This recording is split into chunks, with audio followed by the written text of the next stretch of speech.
नमस्कार मित्रों, राम श्रृंखला भाग 82 में आप सभी का स्वागत है। मित्रों, पिछले अंक में हमने देखा किस तरह हनुमान जी रावण की लंका का दहन करके और माता सीता का पता लगाकर सकुशल प्रभु श्री राम के पास वापस लौट आते हैं और जिससे कि प्रभु काफ़ी प्रसन्न होते हैं और हनुमान जी की बहुत तरह से बढ़ाई करते हैं।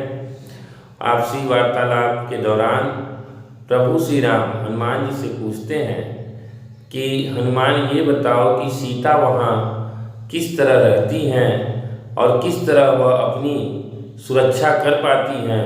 नाम पाहरू दिवस निशी ध्यान तुम्हार कपाट, लोचन निज पद जंत्रित जाहि प्राण केहि बाट। हनुमान जी ने कहा, आपका नाम रात दिन पहरा देने वाला है, आपका ध्यान ही किवाड़ है, नेत्रों को अपने ही चरणों में लगाए रहती हैं और कहीं दृष्टि नहीं जाती, यही ताला लगा है, फिर प्राण जाए तो किस मार्ग से। चलते समय उन्होंने मुझे चूड़ामणि उतार कर दी, श्री राम जी ने उसे लेकर हृदय से लगा लिया। हनुमान जी ने फिर कहा, हे नाथ, दोनों नेत्रों में जल भरकर जानकी जी ने मुझसे कुछ वचन कहे। अनुज समेत गहेउ प्रभु चरना, दीन बंधु प्रणतारति हरना, मन क्रम बचन चरण अनुरागी, केहि अपराध नाथ हों त्यागी। छोटे भाई समेत प्रभु के चरण पकड़ना और कहना कि आप दीन बंधु हैं, शरणागत के दुखों को हरने वाले हैं और मैं मन वचन और कर्म से आपके चरणों की अनुरागिणी हूँ। फिर स्वामी, आपने मुझे किस अपराध से त्याग दिया। हाँ, एक दोष मैं अपना अवश्य मानती हूँ कि आपका वियोग होते ही मेरे प्राण नहीं चले गए, किंतु हे नाथ, यह तो नेत्रों का अपराध है जो प्राणों के निकलने में हठपूर्वक बाधा देते हैं। बिरह अग्नि तनु तूल समीरा, श्वास जरई छन माही शरीरा, नयन श्रवहि जलु निज हित लागी, जरै न पाव देह बिरहागी। बिरह अग्नि है, शरीर रुई है और श्वास पवन है। इस प्रकार अग्नि और पवन का संयोग होने से यह शरीर क्षण मात्र में जल सकता है, परंतु नेत्र अपने हित के लिए प्रभु का स्वरूप देखकर सुखी होने के लिए जल आंसू बरसाते हैं, जिससे विरह की आग से भी देह जलने नहीं पाती। सीता जी की विपत्ति बहुत बड़ी है, हे करुणा निधान, उनका एक एक पल कल्प के समान बीतता है। अतः हे प्रभु, तुरंत चलिए और अपनी भुजाओं के बल से दुष्टों के दल को जीतकर सीता जी को ले आइए। सीता जी का दुख सुनकर सुख के धाम प्रभु के कमल नेत्रों में जल भर आया और वे बोले, बचन काय मन मम गति जाही, सपने बूझिय विपत्ति किताही। मन, वचन और शरीर से जिसे मेरी ही गति अर्थात मेरा ही आश्रय है, उसे क्या स्वप्न में भी विपत्ति हो सकती है। कह हनुमंत विपत्ति प्रभु सोई, जब तब सुमिरन भजन न होई। हनुमान जी ने कहा, हे प्रभु, विपत्ति तो तभी है जब आपका भजन स्मरण में न हो। हे प्रभु, राक्षसों की बात ही कितनी है, आप शत्रु को जीतकर जानकी जी को ले आवेंगे। तुम कपितो ही समान उपकारी, नहीं को सुर नर मुनि तनुधारी। प्रति उपकार करौं का तोरा, सन्मुख होई न सकत मन मोरा। भगवान कहने लगे, हे हनुमान सुन, तेरे समान मेरा उपकारी देवता, मनुष्य अथवा मुनि कोई भी शरीरधारी नहीं है।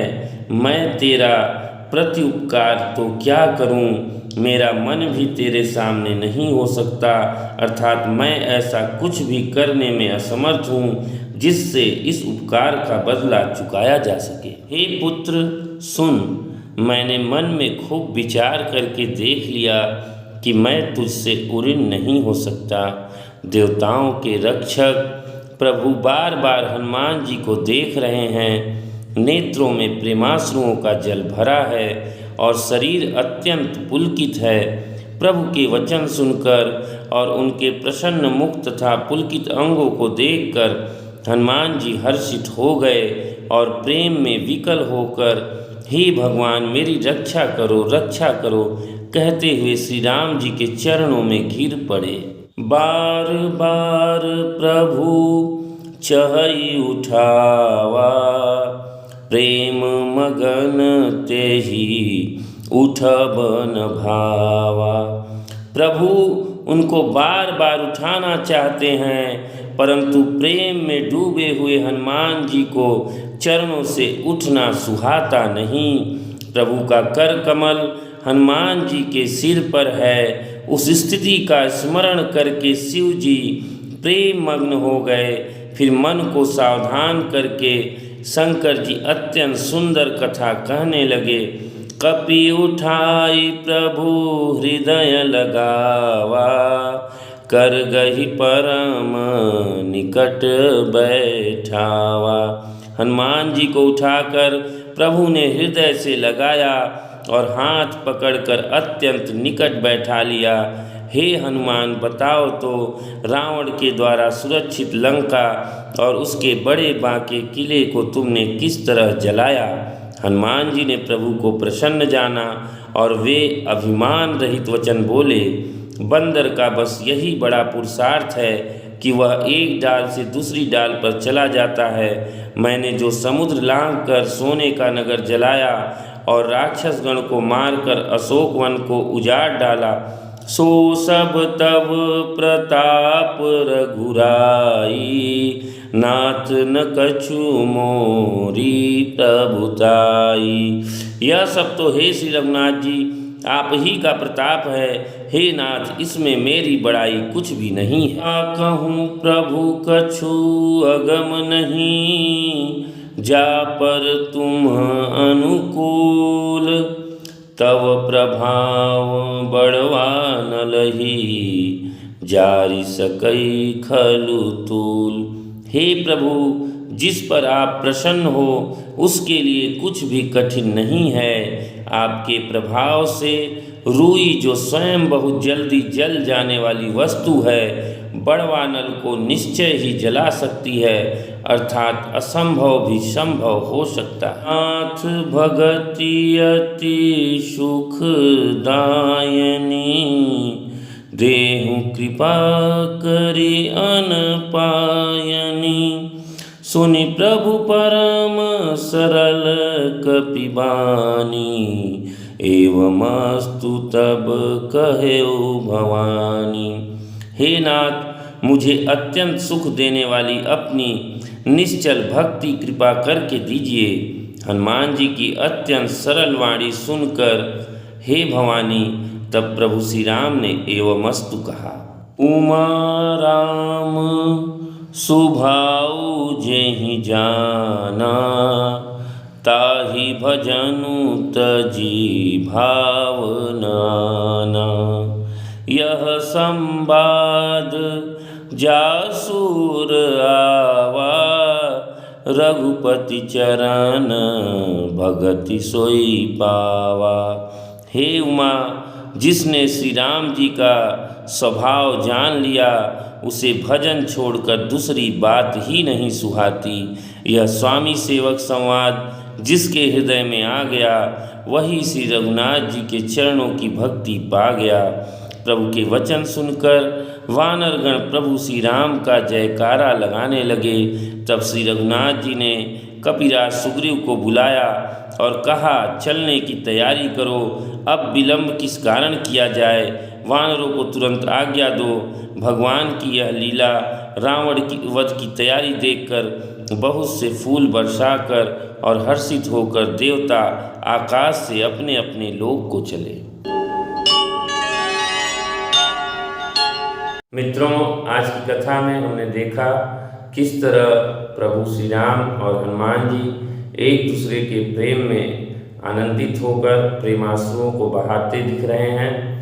मित्रों, यहाँ पर प्रभु श्री राम जब हनुमान जी से कहते हैं कि हे कपि, मैं तुम्हारे उपकार को चुका सकने में असमर्थ हूँ और इसके बदले में मैं कोई भी ऐसा उपकार करने में असमर्थ हूँ जो तुम्हारे इस उपकार की बराबरी कर सके। इतना सुनते ही हनुमान जी प्रभु श्री राम के चरणों में गिर पड़ते हैं और कहने लगते हैं कि रक्षा करो, रक्षा करो। यह एक भक्त हृदय की विकलता है कि अपने स्वामी द्वारा की हुई प्रशंसा भी उसे चुभने लगती है और वह त्राहिमाम कर उठता है। यह उनकी दैन्यता है, यह उनकी अहंकार शून्यता की पराकाष्ठा है। मित्रों, यहाँ पर हनुमान जी यही हमें बताने की कोशिश कर रहे हैं कि एक भक्त का हृदय जो होता है वह पूर्ण रूप से अहंकार शून्य होना चाहिए और अपने स्वामी के प्रति दैन्य होना चाहिए।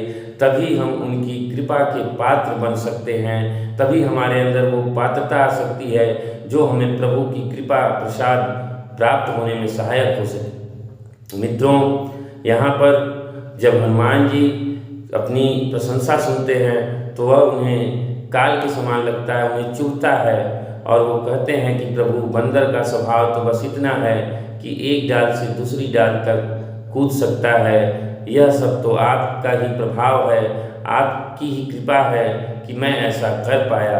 और यही एक भक्त हृदय होता है और तभी प्रभु की कृपा भी उस पर बरसती है, क्योंकि प्रभु अपने दैन्य भक्त को सबसे अधिक प्यार करते हैं, सबसे अधिक स्नेह करते हैं। मित्रों, इसलिए हमें भी हनुमान जी से यह प्रेरणा लेते हुए अपने अंदर अहंकार शून्यता की ओर बढ़ने का प्रयास करना चाहिए, दैन्यता लाने का प्रयास करना चाहिए, ताकि हम भी प्रभु की कृपा के पात्र बन सकें। मित्रों, इन्हीं के साथ मैं अपनी वाणी को विराम देता हूँ। फिर मिलेंगे अगले अंक में, तब तक आपसे आज्ञा लेता हूँ। नमस्कार, जय श्री